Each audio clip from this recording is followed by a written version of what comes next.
ila I'm so disappointed kidogo kwa sababu I say I'm disappointed a little bit, and I wish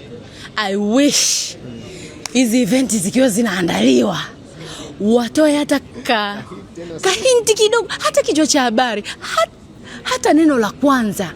Unajua event imesemaje? 10 for life, 10 for maisha maniga.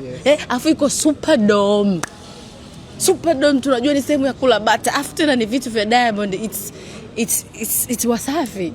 So mimi nikajua hii itakuwa ni anniversary, sijui ni anniversary, sijui ni nini. Hii itakuwa ni miaka 10 fulani hivi ya Wasafi.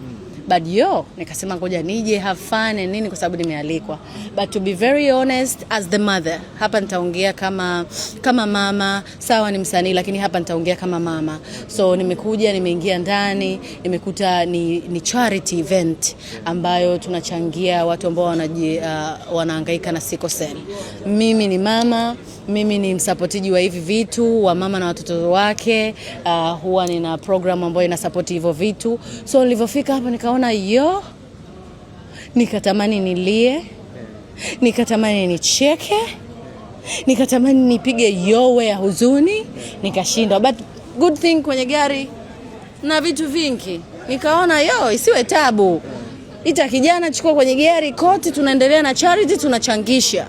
Lakini kwa anyone ambaye nitakuwa nimemkwaza kwa namna moja au nyingine na uongozi mzima wa Wasafi na uongozi mzima, sometimes hizi event ukiwa mtu wa kuruka majoka, mtu wa kufanya event zako shout na unaona event imefungwa na sio event ya entertainment. Kwa mimi nilikuja zangu entertainment.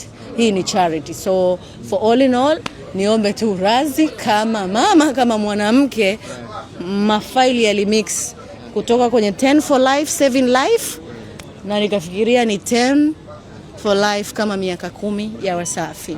So that's it. Ningeomba tu nieleweke.